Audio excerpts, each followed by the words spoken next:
Hello, welcome back my channel let me study. आज मैं आप लोगों को मॉक टेस्ट देने का मेथड बताने वाला हूँ। जैसा कि मैंने आपको बोला था कि मैं आपको मॉक टेस्ट देने का सही मेथड बताऊँगा। तो मैं आपको इंग्लिश का बताने वाला हूँ और ये जो मेथड है आप किसी सब्जेक्ट पे अप्लाई कर लो, सही रहेगा ये। तो ये जो है नोट्स ये मेरे एक टीचर के हैं जिनसे मैं इंग्लिश पढ़ाता हूँ ऑफलाइन बेस से, और वो बहुत यहाँ पे फेमस थे काफ़ी ज़्यादा।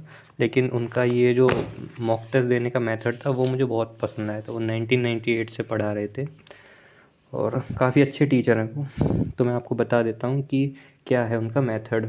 एक से तो भाई ये जो है इंग्लिश कैसे कंप्लीट करोगे आप सीजीएल के लिए, उसका मेथड है। पहले तो आप डिसाइड कर लो कि आपको ग्रामर पहले करना है, वोकैब का पोर्शन ज़्यादा होता है तो आप वोकैब ले सकते हो पहले, बाकी आपके डिसाइड करना है आपको।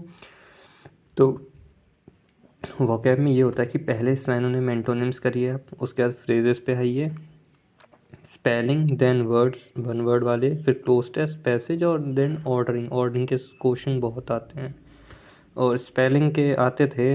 अभी किसी किसी एग्ज़ाम में आ जाते हैं लेकिन अभी एसएससी में तो नहीं देखा स्पेलिंग के लिए। तो पहले आते थे, अभी बैंकिंग के लिए हैं तो ये क्लास बैंकिंग वाले भी अप्लाई कर सकते हैं, उनके लिए भी है।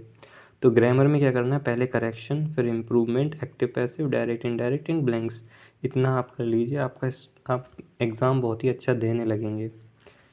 इसी पैटर्न में फॉलो करना आप, चाहे ग्रामर स्टार्ट करें चाहे वोकैब स्टार्ट करें। तो मॉक टेस्ट कैसे देना है इसका ये है कि आपको एक सेट लगाना है 50 क्वेश्चन का एक दिन में, ठीक है।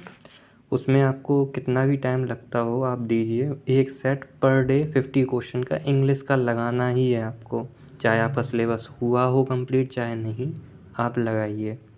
उसके बाद अगर आपको पहले 70 मिनट्स के आसपास अगर आपको टाइम लग रहा है तो आप इम्प्रूव करिए धीरे धीरे। जब आपका ये चैप्टर्स जो मैंने बताया है ऐसे आप कंप्लीट कर लेंगे इसे, जब आप जितना आप ज़्यादा कंप्लीट करेंगे उतना ही आपका टाइमिंग कम लगने लगेगा।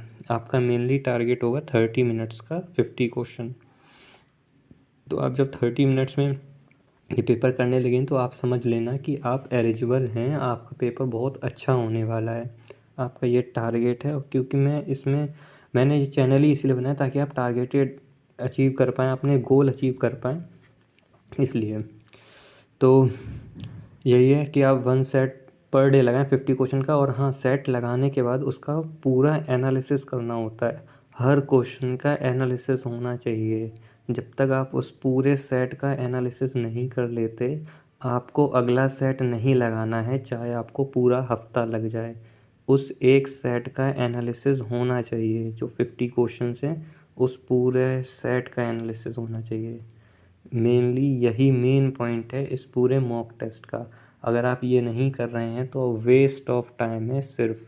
अगर आप बेकार में टाइम बर्बाद कर रहे हैं, 70 मिनट आपके बेकार हैं अगर आप एनालिसिस नहीं कर रहे हैं तो। और मेनली आपको एनालिसिस में एक घंटे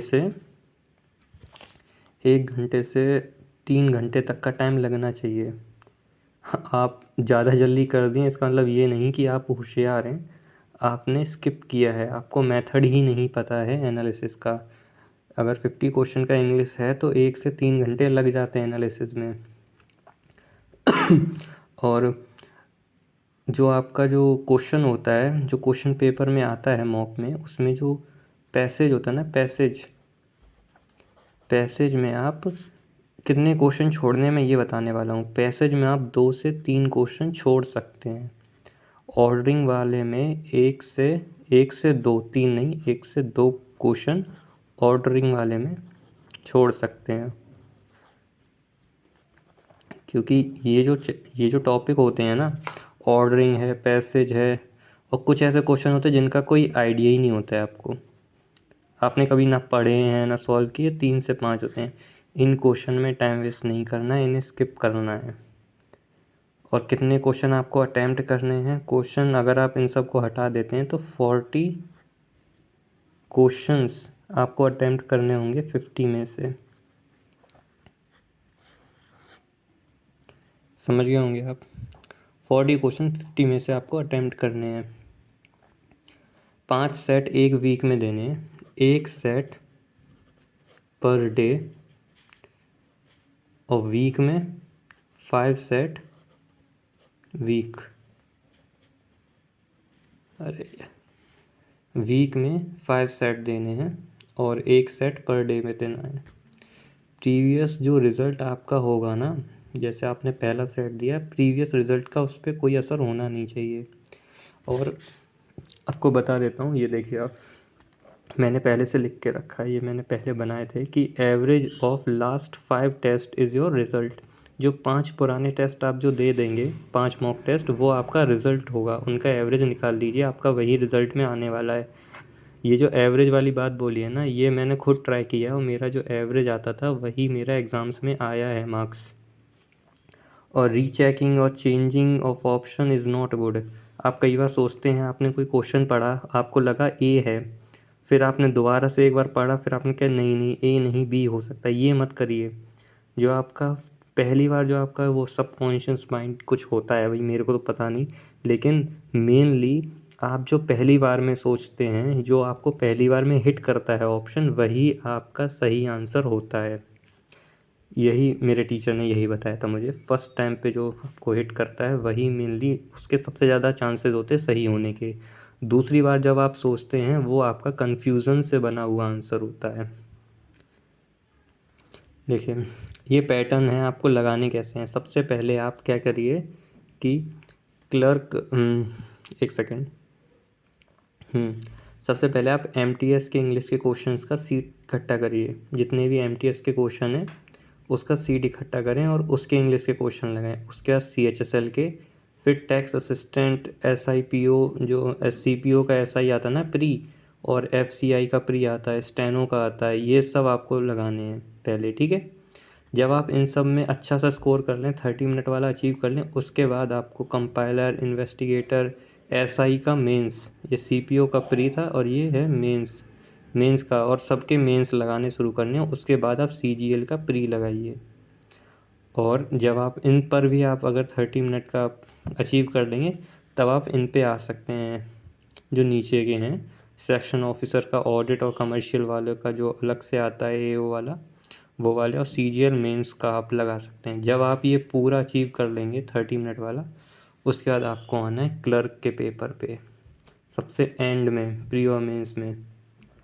जब आपके पीओ के पेपर का, एसबीआई में, SBI in the end pre and mains plus 50% result then PO paper. जब एसबीआई का जो प्री और मेंस आप लगाएंगे इसका मॉक टेस्ट, तो आपका 50% रिजल्ट आना चाहिए, तभी आप पीओ का रिजल्ट, मतलब पीओ का प्री और मेंस लगा सकते हैं।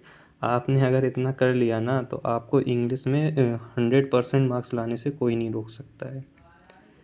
समझ गए होंगे आप जो मैं बता रहा हूँ। बस इतना था कि आपको मेथड बताना था मुझे, मॉक टेस्ट देने का सही मेथड।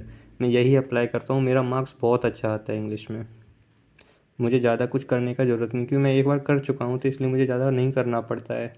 मेनली मेरे को जीएस ईएस में प्रॉब्लम रहता है, उसका भी मैं आपको भेजूँगा कि मैंने अब नया तरीका ढूंढा उसके लिए, मतलब मेथड है। तरीका पढ़ना तो सभी में है, लेकिन मेथड आप क्या अप्लाई करते हैं जिससे आपको हेल्प हो, वो आपको देखना पड़ता है।